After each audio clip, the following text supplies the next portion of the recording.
understand me now. And sometimes I seem a little mad. But don't you know that no life can always be an angel? And when things go wrong, I seem a little mad. But I'm just a soul whose intentions are good. Oh Lord, please don't let me be misunderstood. I got a fever and inflammation, that's what I got. You turn the heat on me, so I'm like it hot. Call out the engine, ring up the station. The classic just got a whole lot hotter. The Southwest Patty Melt with jalapenos. New at Carl's Jr. and Hardee's.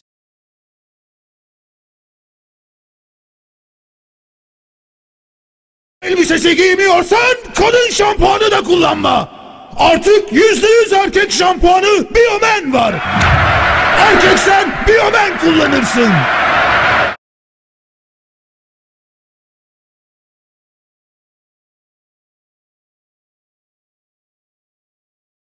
A hoe is a hoe, right? Well, we've seen stories about her showing a little bit of cleavage on the floor of the U.S. Senate. And I believe we actually have a split screen of the two women, and you can see there is a big difference between what Jackie Smith was wearing, although it's being covered by our... There we go. So when you look at the calculation that goes into everything that Hillary Clinton does, for her to argue that she was not aware of what she was communicating by her dress is like Barry Bonds saying he thought he was rubbing down with flaxseed oil. I just think that if she knew how it made her look, so alternately soppy and bitchy, she'd stop it. But she can't help herself, can she?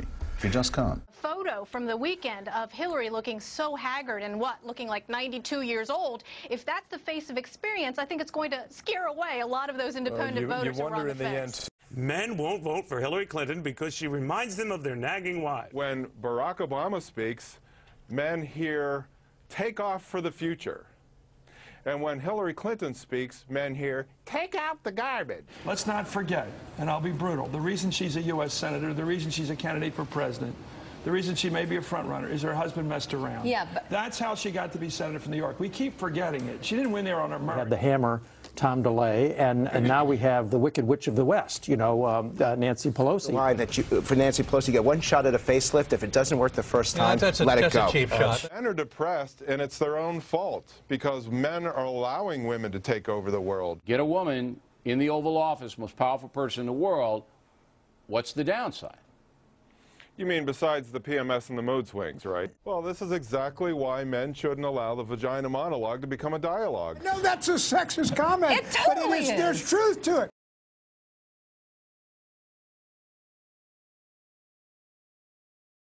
There's this show on CBS. It's called The Talk. It's kind of like CBS's answer to The View. I saw this clip on the internet where they were talking about this woman who chopped her husband's penis off and stuffed it in a garbage disposal. This guy who just had his penis chopped off and laugh at him, and Sharon Osbourne saying like... I mean, I don't know the circumstances. I don't know why he filed for divorce. I don't know what was going on between them. However... I do think it's quite fabulous. I mean, can you just imagine that thing whizzing around the disposal? Did this woman chop her husband's penis off because he asked for a divorce?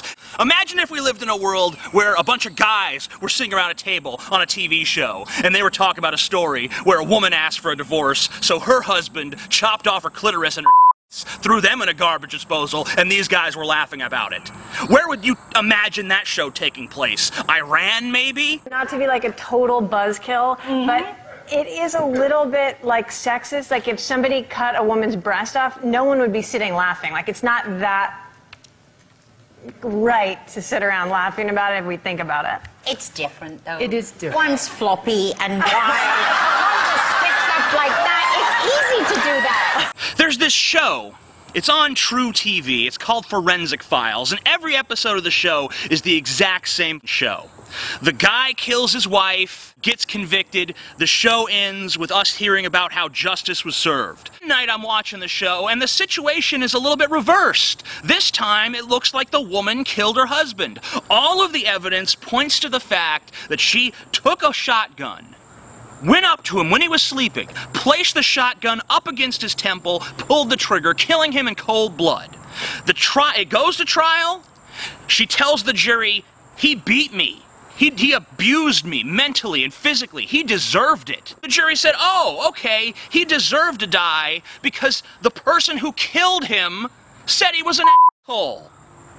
That's American justice. That's how we perceive these sort of gender issues in America. If you're a man and you do something to a woman, you are an abomination. If you're a woman and you do something to a man, you go, girlfriend! Mm-hmm. This one is from Switzerland. It's an ad where we see a bunch of women wheeling their shopping carts and returning their husbands. Just imagine the outrage there would be if there was a commercial where there's a bunch of men returning their wives. Because portraying women as disposable objects is sexist, but treating men like disposable objects is supposed to get a laugh.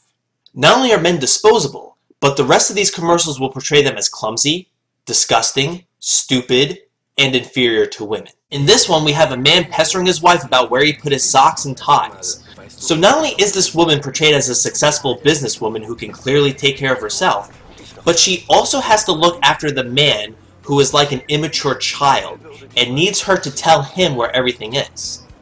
She is very organized and has to take care of everybody, whereas the man is just an embarrassment who can't even take care of himself. Can you imagine the outrage if the genders were reversed? It would be considered sexist if we had a successful businessman constantly telling his dependent wife where she put her socks or where she put her purse. And why don't we make this other guy look stupid too for good measure, just in case this commercial wasn't sexist enough. Schatz? Habe ich dir schon gesagt, dass ich mich mit 65 von dir scheiden lasse? Was? Na, mit meiner fetten Rente kann ich mir dann locker einen knackigen Jüngeren leisten. Here's another very touching one where the mother and daughter are discussing the things they are going to buy when the father is dead. Yeah, man, hurry up and die already so we can profit from it.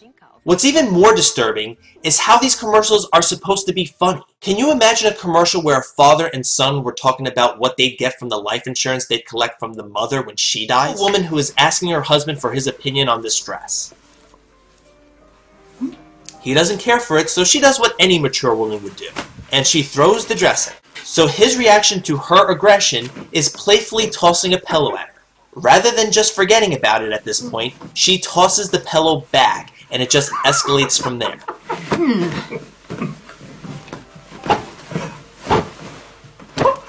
How does this commercial end? She beats him with the catalog.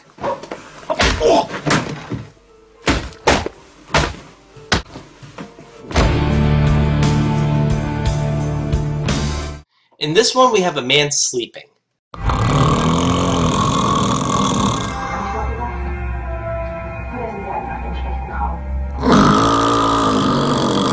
Pop quiz. What do you think she does? I'll give you 3 choices. Does she A, leave the room to get away from the snoring, B, gently wake him up, or C, whack him across the face with a catalog?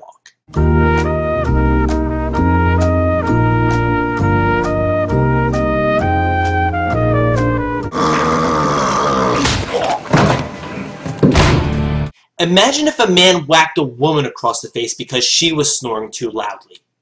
We can't have that. We can't ever show violence against a woman in a positive light. A scene like that would be on a serious commercial about stopping domestic violence against women.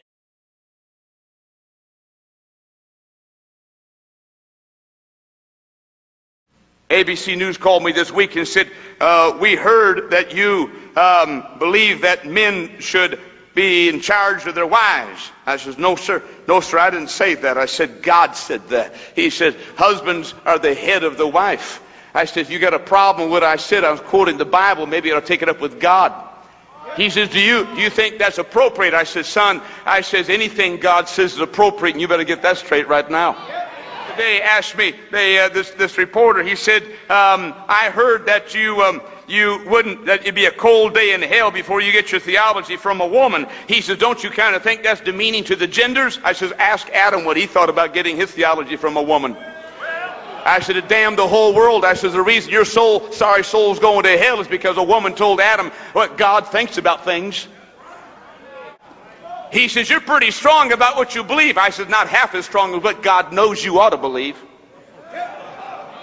You know, if that's arrogant, so be it. The problem is it's the truth in the scriptures here.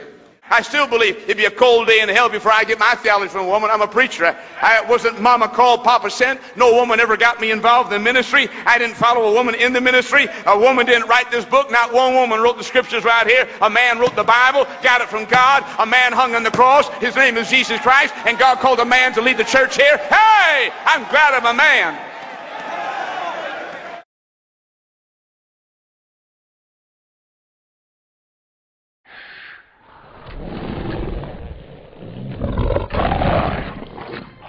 I will kill you if you touch him.